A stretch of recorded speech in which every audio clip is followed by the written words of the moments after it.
everybody, we are here for It's Sport with Brian Scalabrine, former NBA champion with Boston Celtics, which after 10 years in the NBA, he decided to move to Europe and join Benetton Treviso. Tell us about the differences and similarities you found so far in our league. Well, I came to Treviso. I called Claudio and asked him if I could try out for the team. I didn't want to come in here signing without understanding the coaching and my teammates and how the game is played and see if I would fit in here. But the difference in basketball between the NBA and Europe, NBA we rely on our superstars to create, offense for other guys. So in Boston, it would be like Paul Pierce to have the ball, and we'd run a play for him, and then we would play off of him. If they couldn't stop him by themselves, so he would have to make a pass to the open guy.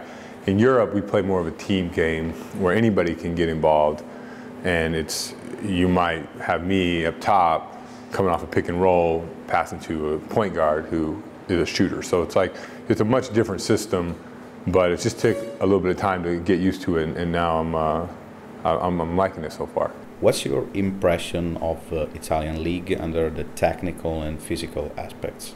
Which team, in your opinion, got more chances to reach the final goal? And what's the expectation for your team, Treviso?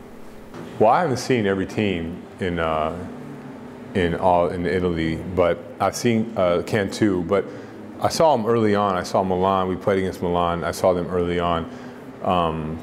I haven't seen Siena, but I saw them one game on TV, so I've never seen them live. So I heard that those three teams are the teams that are battling to. They're Euro League teams. They're battling for the Italian championship. For us, I see we have some good talent, but we're young. But if we're the type of team that, as the year goes on, we'll keep progressing and getting better. We have three guys from America that are major roles in the team, and it's taking time for those guys to figure everything out. And then we have a lot of guys that are older, that those guys are going to take time for them to get to the season, and towards the end, they're going to play a lot of minutes. Did you already know Coach Djordjevic as a player?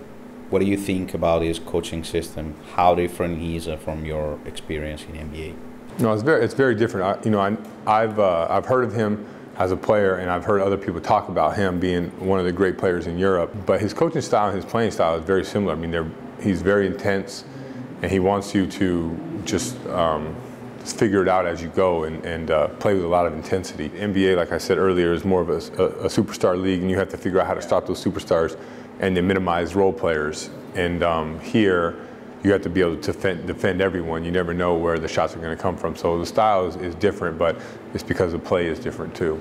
You playing with Etwan Moore, drafted this year from your former team, Boston Celtics. Personally, I was quite impressed by some of his performances in the last NCAA tournament with Purdue Boilermakers. Do you think this guy can have a future in the NBA? Yeah, no question. He's definitely an NBA player. There's two things you want to look at when you're looking at NBA players. First, you got to have size. There's a lot of good basketball players out in Europe, a ton of Americans here. But what they lack is either one thing, an ability, which each one has, is be able to shoot, and this other thing is size. And each one could defend his position. Since he could defend his position, he can knock down shots. He'll always have an opportunity in the NBA. He's young and he still has to get better, but with the coaching that he'll have over there, they'll teach him how to play within the system, and he'll be fine. And defensively, he's a very, very good defender, and I think he's an underrated shooter. I think he's a very, very good shooter. He has a high release. He can get a shot off at any time. You played alongside with three of the best point guards in the recent years, like Jason Kidd, Rajon Rondo, and Derrick Rose. Can you compare their qualities and skills? Rajon is he's a very good passer, and he's very, very smart, very smart. One of the smartest players I've ever played with. He can, by a simple call, he can tell everything that's going on behind him. He knows every offense that the other team runs. He's just an extremely smart individual. Jason Kidd has the ability to dominate a game without scoring the ball. Conversely, Derrick Rose can dominate a game with scoring the ball. So all 3 point guards, I would take any of them on my team at any time. It's been really easy for me playing with those guys. They've made me much better than I ever was by the ability hitting me right on time. Sometimes those guys will seam the ball up so it's perfect for you. Even Derek now, just like his ability to draw my defender and then kick it out, those type of things. And those players are special players, and yeah, I think that they'll all three go down as Hall of Fame point guards. Do you believe that D Rose can be a winning star in this league? What's the limit for him? I think for him, it's just going to be about championships. It's going to be, he has to learn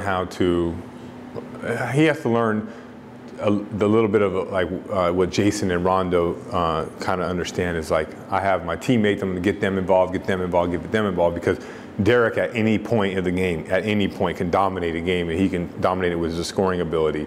So the next step is like, learning to make your teammates better.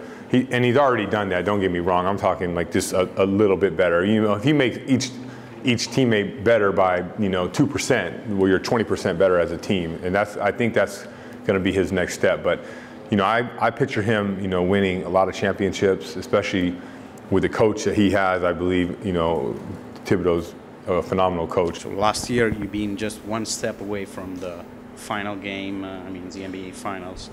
So what do you think they're going to add to the team to reach that goal?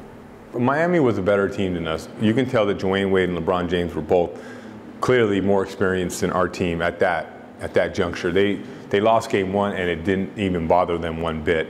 And that's the kind of attitude that they have. They knew that they were going to be okay. You have to have experience. Like the Chicago team for sure has to. They've been there, and they got beat bad. And Derek probably all summer thought about how LeBron at the end of games, checked him by himself, what he's going to do against LeBron. And I think when Derek thinks about that, he probably worked on that all summer, and he's a tireless worker. So I think that team, the next step is just going to be, getting past Miami or getting past Boston or getting past whoever, Orlando, Atlanta. Do you think that 82 games in a regular season are too much? Wouldn't it be better having less games per week, allowing more time for training in between games? I don't. I think the best way to get better is play games. You have to practice your things, but you have meetings and you discuss things and you walk through things in a ballroom, and you really have, it's an intellectual league. It's not, at least on the level I'm playing at. I didn't play on bad teams, so on the good teams that I played on, it's an intellectual league in the sense that what did we do wrong here? How can we fix it? You go out the next game and you do it. And it's not about going to practice for 3 hours to figure that out. And sometimes you need to have some practices, but at the end of the day, you have to be able to make those adjustments on the fly because of the 82 games and the travel. But I don't feel like it's too much. That we're all professionals. We have the best care in the world to take care of our bodies. And you should see, like the guys who do it, they have good long careers and they don't fall off at the end. They just kind of peak, they slide down. The guys who don't, they're really good and then they just fall off at the end. It's just a matter of taking care of yourself. You played at USC during your college career. How this can help a young guy to become an NBA player or a player in Europe? I think the biggest thing for kids in college to understand going into the NBA is the self-reflection of knowing what you are and what you're not. I'm a role player. I'll always be a role player. I'm a role player here. I'm a role player no matter where. In college, I was a role player. That's just the way my style of play. But in the NBA, you can make a good living being a solid role player for a team, especially teams that win. And that's I think it was a little bit to do with SC, but it's more my personality. I've always been that type of personality. There's always been a split between basketball fans about Brian Scalabrine. Some people love him, others dislike him, even making fun about his ability or athletic skills. How does that make you feel? The only people that matter to me in the basketball world are my teammates and my coaches.